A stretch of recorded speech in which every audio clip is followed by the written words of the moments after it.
Bom, boa noite a todos, sejam todos bem-vindos. A gente está dando continuidade aqui ao nosso estudo da Amivale, dando continuidade ao livro Ação e Reação. Hoje a gente vai ter na sequência o capítulo 13, Débito Estacionário. Quem vai apresentar o capítulo hoje é o doutor César. Agradecer ele mais uma vez a gentileza de colaborar aqui com a gente. E aí a gente vai dar continuidade a esse estudo. César, fica à vontade. Tá ótimo. Muito obrigado, Milton. Muito obrigado, a Ame, pelo convite. Aí, para mim é sempre um prazer estar aqui discutindo e aprendendo muito, né? Que cada vez que a gente prepara um capítulo assim para discutir, a gente aprende muito. Tem muitos ensinamentos no livro do Ação e Reação. Então, vamos lá para o capítulo. Então, deixa eu espelhar a tela aqui. Então, o capítulo que nós vamos discutir agora é o capítulo 13, débito estacionário. Ele conta um trecho da vida da Poliana e do Silas, tá? Poliana é a mãe e o Silas é o filho, que tem uma série de problemas aí.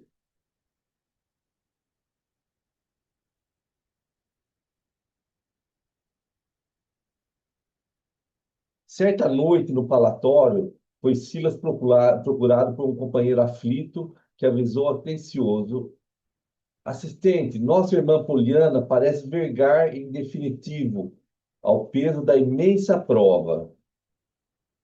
Revoltada, indagou nosso amigo com inflexão de paciência e bondade. Não, aclarou o interpelado. Nossa irmã está enferma e o equilíbrio orgânico declina de hora a hora. Apesar disso, vem lutando heroicamente para conservar-se ao pé do filho infeliz. Silas refletiu por momentos rápidos e falou resoluto: é imperioso agir sem demora.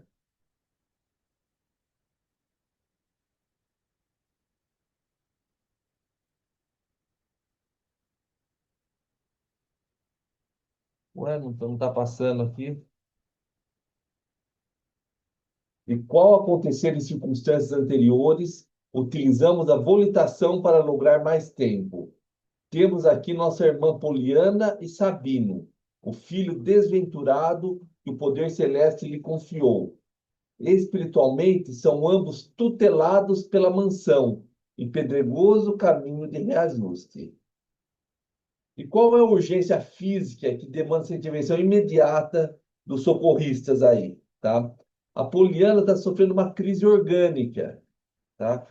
Seria uma arritmia alarmante, onde vasos do miocárdio enfraquecidos ameaçam ruptura iminente devido à tensão de angústia extrema.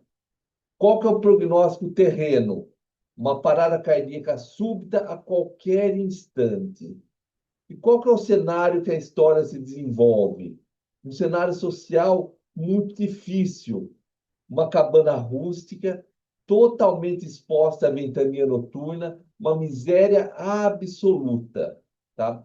E ao lado da Poliana, que está passando por essa crise orgânica, tem o seu filho Sabino, um anão com paralisia e idiotia completa, inteiramente dependente dos cuidados da mãe.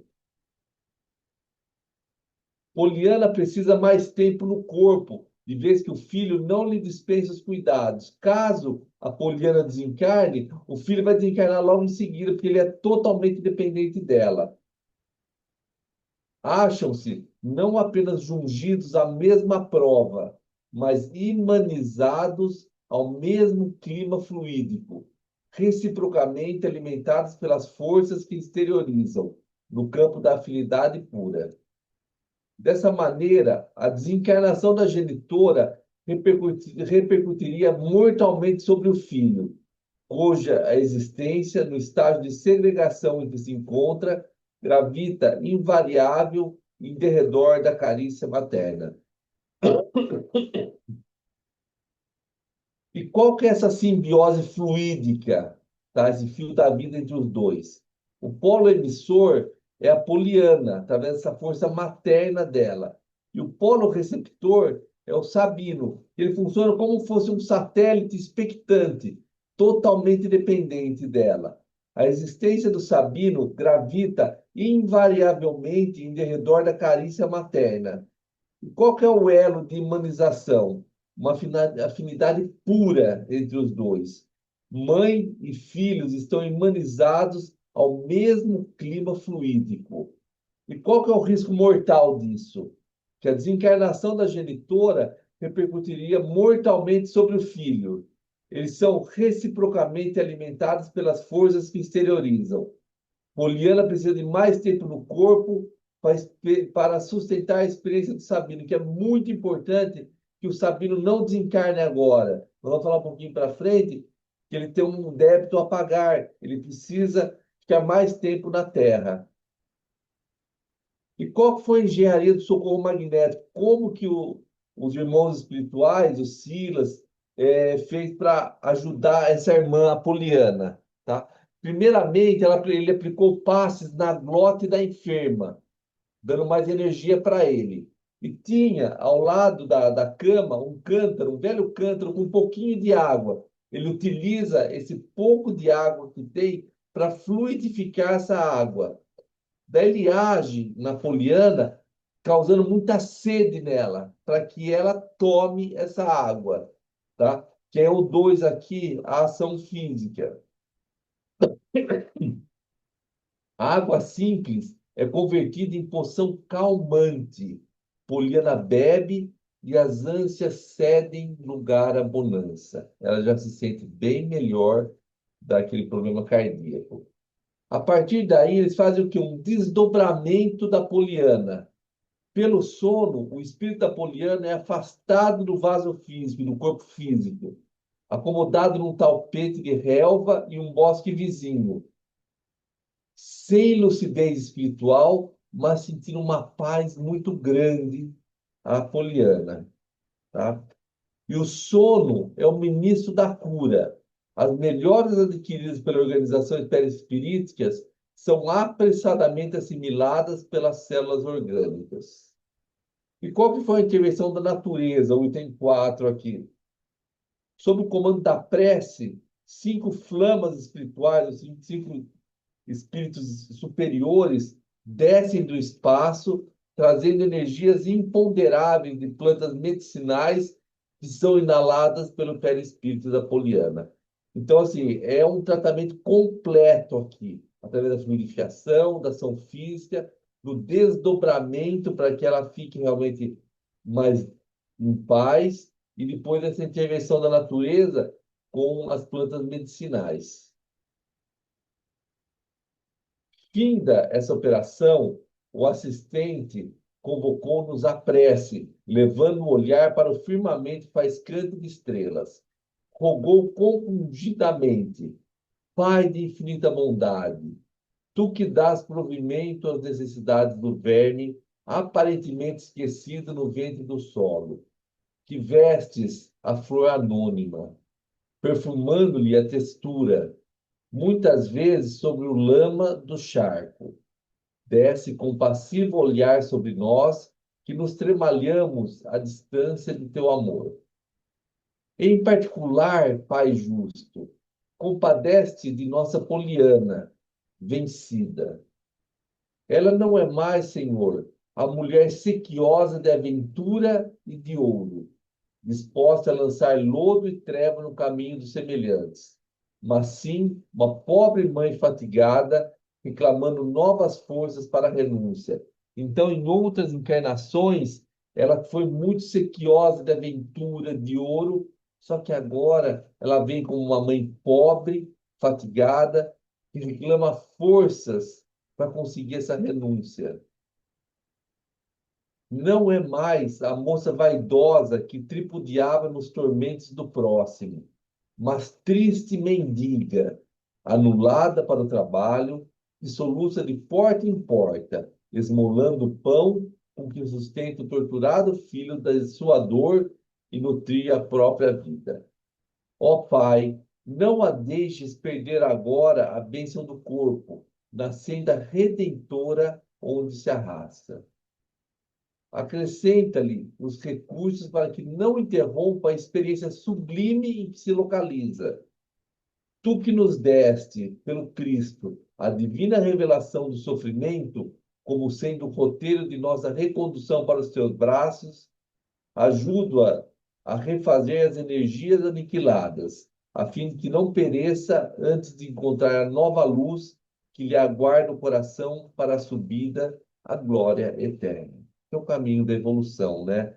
Ela acabou tendo muitos erros, muitas caídas, e agora, através desse sofrimento, desse desprendimento que ela está tendo nessa encarnação, ela conseguiu o resgate. Qual que é a majestade da prece que supera os tesouros da terra? Ricos da terra, onde, onde está o poder das vossas arcas abarrotadas de ouro ante a simples fulguração de uma prece? Ou seja, a prece tem muito mais valor que todo o dinheiro, todo o ouro do mundo. Onde a grandeza de vossos palácios, confrontada com um simples minuto de reverência da alma e comunhão com a paternidade de Deus. Qual que é o contexto dessa citação aqui? A observação de André Luiz, ao testemunhar o socorro imediato das esferas superiores, desencadeado unicamente pela rogativa de Silas no bosque ermo. As melhoras adquiridas pela organização perispiríticas serão apressadamente assimiladas pelas células do equipamento fisiológico de Poliana. E acentuou: sabem os médicos terrenos que o sono é um dos ministros mais eficientes da cura. Desculpa. É que, ausente do corpo, muitas vezes consegue a alma prover-se de recursos prodigiosos para a recuperação do veículo carnal em que estagia no mundo. Então, aqui, falando um pouquinho sobre o filho dela, né? Sobre o Sabino. O corpo físico oculta um prisioneiro perigoso. Quem vê aquele anão de cerca de 90 centímetros, uma situação muito difícil, não imagina o que ele já foi em outras encarnações. Com o corpo de Poliana temporariamente salvo, a equipe de Silas muda o foco orgânico para o campo íntimo de Sabino. A percepção física revela apenas uma máscara dolorosa de anormalidades e de aberração. A auscultação mental, no entanto, exige que os benfeitores sintonizem com a faixa vibratória do paciente. E qual que é a revelação quando eles sintonizam com essa faixa vibratória do paciente? Sabino reage apenas à conversação ideada sob o título de Barão de S, a última identidade, a identidade da sua última encarnação, que ele foi um barão, então, muito poderoso. E qual que é essa anatomia dessa ilusão, a dupla identidade de Sabino? Ele tem a prisão orgânica, que é o físico, e qual que é a autoimagem que ele tem atualmente?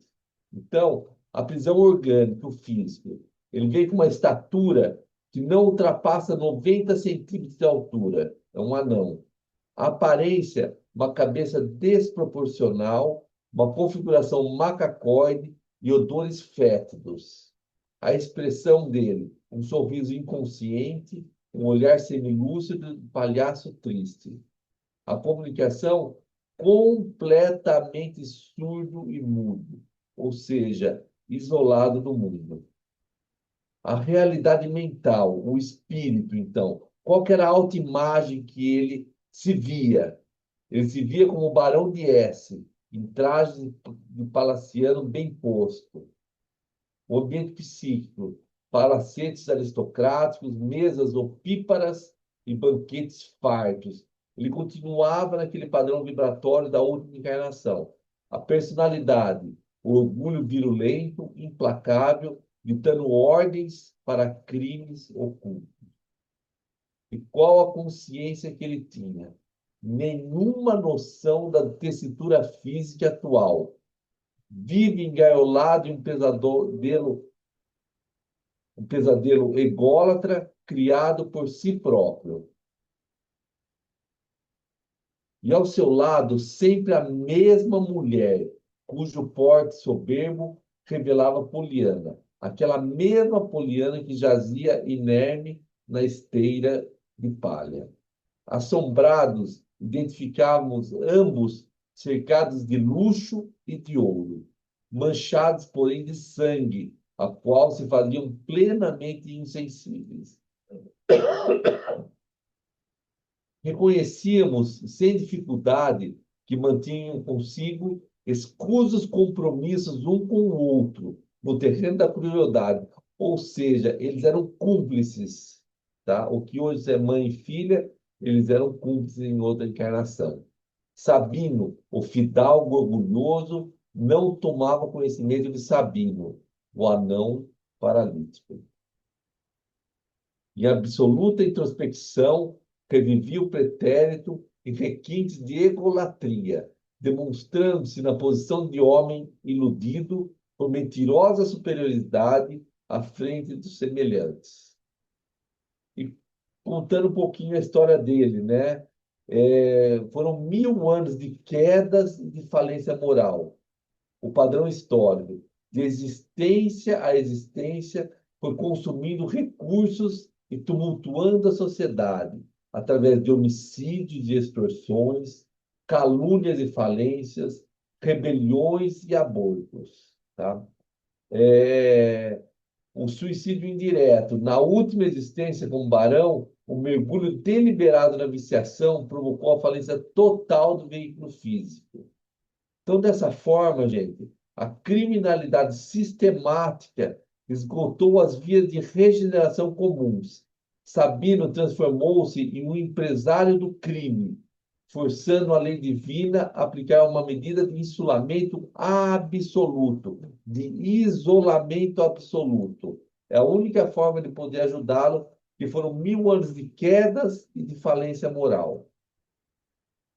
Não houve outro remédio para ele senão um insulamento absoluto na carne, ao nevoeiro da romagem presente, da qual o identificamos assim como mera fera enjaulada na armadura de células aviltantes, sob a custódia da mulher que o ajudou nas quedas sucessivas, erigida agora à posição de enfermeira maternal de seu longo infortúnio. Poliana, a companheira fútil e transviada do bem, que habitualmente escolheu para si a condição de boneca do prazer delituoso, acordou no além-túmulo, ou seja, na erraticidade, para as realidades da vida antes do filho. Despertou e sofreu muito, aceitando a tarefa de auxiliá-lo na recuperação em que, por certo, despenderão muito tempo ainda. Sabino está enovelado inteiramente em si mesmo, à maneira de uma lagarta ilhada no casulo, ou seja, ele foi totalmente isolado. É incapaz de permuta vibratória com semelhantes, onde poderia fazer muito mal para os semelhantes se ele fizesse essa permuta vibratória. Sua única exceção de sintonia é Poliana, de quem se fez um satélite parasitário. Então, ele tem uma aura verde trevosa como uma barreira vibratória impenetrável. Tem um núcleo mental, uma emissão constante de pensamentos de dominação, mas fica bloqueado esses pensamentos de dominação. Um refluxo magnético, energias refluem sobre os pontos de origem em vez de se expandirem. Então ele fica totalmente isolado, magneticamente isolado. E falando um pouquinho sobre o débito estacionário, qual que é essa mecânica do débito estacionário, tá? O débito estacionário, então, gente, é um processo compulsório de encapsulamento no próprio íntimo. Não é castigo, é suspensão terapêutica. De que forma que faz isso? Primeiro, o que nós acabamos de falar sobre a hibernação mental, é feita uma pausa, um ensaio de esquecimento, uma trégua para que a alma pare de acumular novas dívidas. Então, ele foi colocado num corpo totalmente isolado para que ele não continue fazendo mal para as pessoas. Proteção coletiva, a segurança. A presença consciente de Sabino na Terra ou no espaço provocaria perturbações imprevisíveis. E a contenção física, que é a armadura, que é esse corpo monstruoso que ele tem, que ele se torna incomunicável. Protegido contra quem? Contra si mesmo. Até amadurecer a vontade férrea para uma futura quietação mental, moral. Então, tudo isso, a hibernação mental, a proteção coletiva e a contenção física, leva ao débito estacionário. Por quê? Ele poderia ter o risco do contágio, que foi evitado através do refúgio da carne. Qual o problema? Tá? As enxovias espirituais. Nas trevas, criminosos atraem-se por sintonia magnética. Eles contagiam-se mutuamente com chagas morais, gerando um inferno coletivo e potencializando o mal. Eles acabam um potencializando o mal do outro. E qual que é essa armadura fisiológica? Qual que é a solução que a misericórdia divina utiliza para bloquear esse inferno coletivo? Primeiro, qual que é o gatilho? Um instante de remorso fulgurou na consciência de Sabino, antes que seus cúmplices pudessem atacá-lo. E qual que foi a proteção? A espiritualidade o recolheu em hipnose profunda e o ocultou em uma cápsula de carne disforme, tornando-o irreconhecível aos inimigos do passado. Por isso que ele não emana vibrações para que ele não seja reconhecido e muitas vezes atacado ou potencializado o mal dele. E a redenção de Poliana, né, de cúmplice à enfermeira. Na fase um, ela era uma boneca do prazer delituoso, que era no passado, parceira de múltiplas jornadas de Sabino, inspiradora e coautora intelectual das curiosidades do barão, manchada de ouro e de sangue. E qual que é a fase atual, essa fase 2? Ela veio como uma enfermeira maternal. O despertar. Acordou primeiro para as realidades da vida além-túmulo e sofreu os impactos da consciência, quando ela está numa condição muito melhor que o filho. A missão aceita. Optou por reencarnar na miséria, esmolando o pão para sustentar o corpo e a mente de seu antigo parceiro de crimes, agora na condição de tutelada da mansão Paz. E o tempo, ele é o grande amortecedor das leis divinas, tá? Qual que é a lógica inabalável? A experiência na choça, ou seja, essa vida dura que ela está tendo, é terrível, porém profundamente lógica e justas aos olhos da eternidade. E a revelação da dor. O sofrimento não atua como vingança cósmica, mas como um roteiro preciso de recondução do espírito desviado aos braços do Criador. Como a gente fala, né? A redenção pode ser pelo amor ou pela dor. Muitas das vezes é pela dor. Tá? Que o sofrimento acaba fazendo a pessoa voltar para o caminho da luz. E qual que é o papel da piedade? A verdadeira caridade espiritual compreende a necessidade da dor, mas age para fortalecer o devedor durante a travessia, tá? Vocês viram no exemplo desse capítulo que a Poliana estava passando por muitas dificuldades físicas, ela podia desencarnar. E a piedade divina, através dos nossos irmãos espirituais, foi lá e fez a intervenção para que ela se recuperasse, para ter mais tempo ao lado do filho, para que os dois pudessem se beneficiar. Oração e paciência, os antídotos universais. A intervenção espiritual não viola o tempo de despertar de cada alma. Cada um a seu tempo.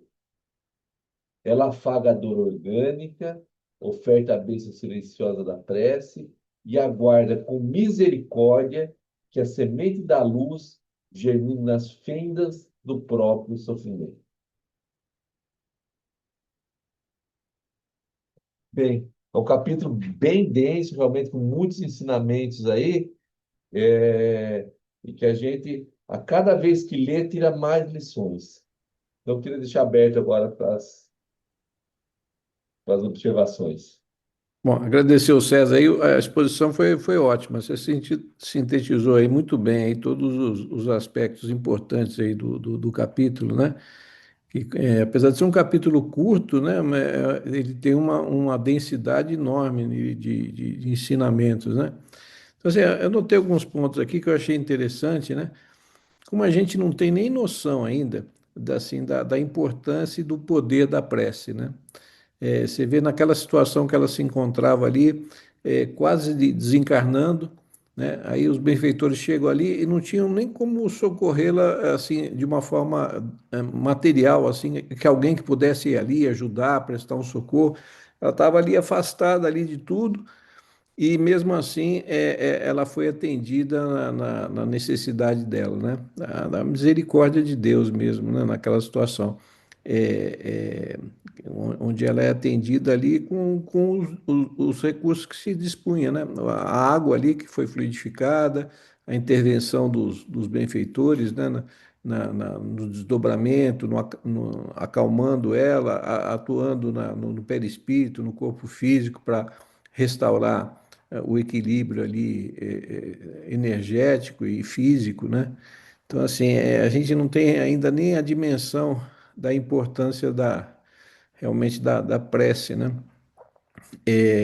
Uma outra questão que me chamou bastante atenção é como as nossas relações, né, passadas, elas estão intrinsecamente ligadas às nossas relações presentes, né? A gente não existe acaso, né? A gente está convivendo exatamente com as pessoas que a gente tem que conviver, no momento que tem que conviver, no lugar que tem que conviver, né? Então, às vezes a gente entende, por que que eu tenho um filho tão difícil? Por que que eu tenho um irmão, um parente, né? Então, assim, não existe acaso, né? A gente está vendo esse capítulo, ele ilustra muito bem isso, né? A gente está onde tem que estar com as pessoas que a gente tem que estar, né? Então, assim, não existe o acaso, né? Outra questão interessante é que é o próprio título do capítulo, né, de débito estacionário, né? Assim, quantas vezes, quantas reencarnações a gente vem reencarnando e cometendo os mesmos erros que a gente vinha cometendo anteriormente, né? Então, a gente fica naquele estágio a evolução ela não regride, né? No máximo a gente pode, através do nosso livre-arbítrio, das escolhas infelizes que a gente faz, a gente permanecer às vezes estacionário por um tempo, mais do que aquilo que seria necessário para o nosso aprendizado, né? Então, assim, a importância da gente refletir sobre isso, né? Que porque assim a evolução é inexorável, a gente vai evoluir, né? Agora, todo mundo tem o mesmo ponto de partida, Deus dá o mesmo ponto de partida, né? Todos nós somos criados simples, ignorantes, e todos nós vamos evoluir até a perfeição relativa. O nosso ponto de partida e de chegada, para todos nós, é o mesmo. O que diferencia são os caminhos que a gente vai tomar para chegar até esse ponto. Podem ser mais longos, mais curtos, mais dolorosos, menos dolorosos, e está relacionado intrinsecamente ao nosso livre-arbítrio, às escolhas que a gente vai fazer no nosso caminho, né? Então, nós mesmos somos os artífices da nossa felicidade ou dos nossos infortúnios, né? Então, assim, a gente não pode culpar ninguém a não ser a nós mesmos por essa caminhada que a gente escolhe, né? Então, esse é um aspecto também interessante. Outro ponto aqui é a misericórdia divina, né? A gente vê assim, a gente vê esse rapaz aí, o Sabino, né? Numa condição assim terrível, né? Então, assim como a misericórdia divina, ela até numa situação terrível como essa, ela está ali se manifestando. Ele está ali, vamos dizer, isolado para que ele possa quebrar esse círculo que ele vinha tendo, né? E até como proteção para ele mesmo, né? Como o César mostrou ali, Ele estava ali para não ser, nessa situação, para não ser reconhecido, provavelmente, porque ele deve ter sido algoz de muita gente, né? Então, se ele fosse reconhecido pelos, pelas suas vítimas no plano espiritual, ele estaria, além dessa situação, sofrendo um processo ali obsessivo horrível, né? Como a gente vê em outras passagens aí, até da própria obra de André Luiz que a gente vem estudando, né? Então, assim, como a misericórdia divina, ela se manifesta até numa situação terrível como essa, né? Ali, tudo ali está sendo encaminhado para o bem e para o melhor, apesar da aparência da situação, da dificuldade ali ser terrível, né? Então, a gente tem, às vezes, uma visão muito limitada das coisas, né? Acho que aquilo é uma coisa terrível, e tal, mas é um remédio necessário, momentâneo, para aquele espírito, né? Então, assim, tudo tem um porquê, tudo tem uma razão e tudo é encaminhado sempre para o melhor, né? Através da misericórdia de Deus, né? Achei esses pontos assim bem interessantes.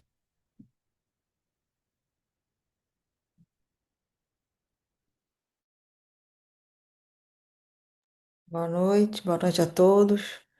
É um capítulo bem denso, né? Com muitas informações interessantes, né? Também me chamou a atenção o pedir obtereis, né? Você vê que naquela situação ali, Silas faz aquela prece assim, de coração aberto, uma prece elevada, com sentimento, né? E o quanto ele conseguiu agariar, né? Vários espíritos vieram ajudar naquela situação, né? Outra coisa também é assim, o tempo, né?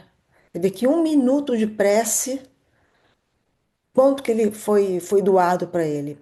E nos capítulos anteriores a gente viu que às vezes em um minuto de uma má ação, quantos débitos a gente não recolhe, né? Então, que a gente saiba assim, sempre aproveitar o tempo, né? Utilizar bem o tempo é um bem precioso, né? Que a gente saiba bem utilizá-lo, né?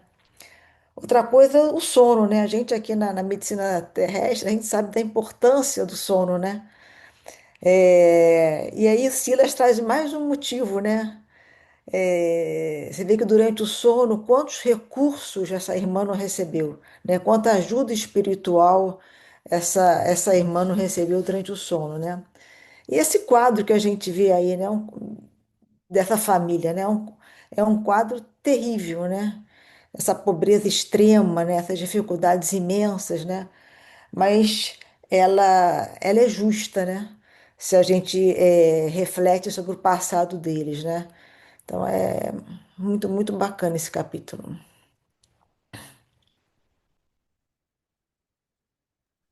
Boa noite, pessoal, tudo bem? Eu também, esses pontos que vocês ressaltaram, né, também gostei bastante, mas eu fiquei muito impactada, impressionada com a forma com que eles fizeram o corpo para que ele pudesse ficar ali dentro contido, não receber interferência e também não interferir, né, de alguma forma, por causa da energia ruim, mas toda a transformação do corpo e também toda essa proteção para que essa energia se mantivesse ali dentro, né? Algo que você imagina assim, nossa, a gente sabe que tem proteção, mas a gente não consegue dimensionar o tamanho da habilidade, porque você pensar, é algo assim, parece de filme, né? Você não pensa muito, você fala, nossa, como é que coloca uma capa em volta verde ali e tal, uma energia que não sai e tal. Você fala, é tão grandioso e a proteção é tão divina, mas tão maravilhosa que me chamou a atenção bastante, né? E também pensar que um minuto, assim, né, na hora que ele tem um pouquinho de remorso já é o suficiente para eles aproveitarem. Ou seja, a gente não está totalmente largado ali, né, esperando totalmente a nossa vontade de ter um progresso, de ter um socorro, né? Eles se aproveitam de qualquer mínimo de consciência e já intervêm para ajudar, que nos faz lembrar sempre, né, da questão da Casas Espíritas que nos ensina, né, o Evangelho sempre explica a necessidade da gente amparar as pessoas, conversar, que às vezes um pouquinho de lucidez que vem para a pessoa é o suficiente para que a espiritualidade consiga atuar, né? Então, a importância de todos os trabalhos de caridade, né, que são trabalhos desafiadores, mas falando exatamente isso, porque na leitura de um evangelho que uma pessoa está numa situação difícil ou numa situação revoltante, um pouquinho que já traga de lucidez já é o suficiente, não para a gente atuar, mas para toda a espiritualidade que está trabalhando para aquela pessoa atuar. Então, para lembrar da importância desse trabalho que é tão assim divulgado, né, principalmente nas casas espíritas, trazendo esse olhar, essa explicação. E o quanto o bem, para mim, fica principalmente assim, nossa, quanto que o bem é maior que tudo mesmo. Uma situação de um mal supremo, uma pessoa que literalmente não quer, não tem consciência e continua. 1000 encarnações é muita coisa, mil, e, mas ao mesmo tempo, tudo que eles fizeram em volta desse corpo, você vê a grandiosidade do bem. A gente pensa, né, olhando as situações, tanto de séculos passados quanto do atual, a gente sempre está achando que o mal está vencendo, né? E quando a gente olha, é que a gente não tem realmente, como diz o Dr. Newton, essa a capacidade de enxergar, de entender realmente o poder de uma prece e de enxergar realmente tudo que acontece, né? Que nossos olhos aqui não é capaz ainda de ver, mas o quanto que o bem é muito maior sempre, né? Porque chegarem numa condição de um espírito desse, com tanto débito e com tanta intenção ao mal, sem intenção nenhuma né, de conflito nenhum em relação ao bem e mal, e conseguir atuar de uma forma tão potente, né? Que nenhum mal consegue acessar ele, pelo menos nesse momento, né? Então é muito interessante o poder do bem. Para mim ficou muito claro, falei, gente, é sempre maior, independente da situação, né? Porque você vê, os amigos espirituais têm recurso para proteger ele que o mal não ataque, mas o mal não tem recurso para conseguir é, entrar, né, ali e furar, vamos supor, vamos falar assim, furar aquela proteção toda que estava sendo em volta dele, né? Então, para mim, me chamou a atenção isso. Isso que você falou aí, Flaviana, achei bem interessante, assim, da questão da gente poder oferecer, nem que seja uma migalha de boa vontade, né? Para a gente poder ser ajudado, né? Mesmo às vezes a gente oferecendo muito pouquinho, esse pouquinho, isso me lembra muito a parábola da multiplicação dos pães e dos peixes, né? De Jesus, né? Então, assim, Jesus, para fazer aquela multiplicação, ele precisou de pelo menos um ou dois peixes ali, um pedaço de pão, né? Para ele conseguir fazer essa multiplicação. Será que se ele não tivesse nada, ele conseguiria? Então, assim, a gente às vezes, né? Basta a gente às vezes dar uma migalha de boa vontade, de esforço nosso, para isso ser multiplicado pela misericórdia divina, né? Então está bem, eu acho assim, essa parábola da multiplicação dos pães e dos peixes que Jesus fez ilustra bem isso, né? Às vezes a gente dando um pouquinho para Deus, para o bem, para a vida, né? Aquilo é multiplicado muitas vezes, mas a gente tem que, pelo menos, nem que seja uma migalha, a gente tem que oferecer, né? Porque senão também nada se pode se fazer, né? Então, achei essa. E é interessante mesmo, é exatamente isso que você falou, que chama atenção, né? Você vê enquanto fala assim, que o trabalho maior sempre é de Deus, né? Fala da nossa vida. Para tudo para a gente parece um esforço grandioso, mas é isso, é o mínimo. E o quanto que ele atua com uma potência, né? A atuação dele é tão maior que o pouquinho que a gente atue, ele vem com muito mais. E às vezes a gente nessa névoa aí mental, né, dentro dos nossos conflitos e com outros conflitos da vida que a gente olha, a gente acha que, nossa, não é, e é, né? E o Chico Xavier que falava muito, né? As pessoas falavam muito dele, de às vezes atender a mesma pessoa, aquela pessoa que dava o mesmo trabalho, não queria muita assistência, não ligava muito, e ele sempre muito paciente atendendo, né? As pessoas. Então, eu acho que tem essa questão, né? Uma hora que você consiga aquilo que você ofereceu, dar uma mexida na pessoa e é a oportunidade que a espiritualidade está esperando para agir, né? Então é bem bacana. É. E a gente vê que a providência divina, né, a bondade da espiritualidade de Deus não tem limites, né?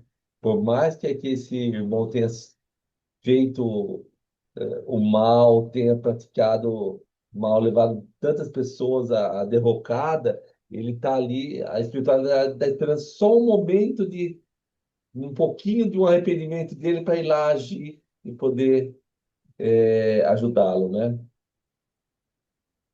E uma coisa importantíssima é assim, como você terminou a tua exposição ali, né? Qual o remédio, né? É a prece e o tempo, né? A paciência e a prece, né? Então, assim, a gente às vezes quer que as situações às vezes se resolvam de uma forma quase mágica, né? A gente não tem a paciência, a gente quer tudo no nosso tempo, né? E a gente sabe que não é no nosso tempo, é o tempo que tem que ser, né? As coisas não, né? A natureza, a evolução não dá saltos, né? Então isso que você encerrou ali, eu achei espetacular mesmo. É realmente o remédio é a prece e o tempo, né? É a paciência, né? Perfeito. Alguém quer colocar mais alguma coisa? Não? Então, aí no começo, agora nós vamos entrar no mês de agosto, né? Vamos retornar ao nosso estudo para as segundas-feiras, né? Às 20h30, e vamos dar sequência no próximo encontro. A gente vai dar seguimento com o capítulo 14, né? Que é Resgate Interrompido, né? Esse vai ser o próximo capítulo. A gente já está se aproximando aí quase aí do final do livro, né? Então, agradecer mais uma vez aí o César aí pela colaboração dele, pela gentileza que ele sempre tem de estar colaborando aí com a gente. Agradecer aí a apresentação, foi ótimo, né? As reflexões aí que foram feitas aí são importantes aí para todos nós, né? Aí para encerrar, quer fazer a prece, Flaviana?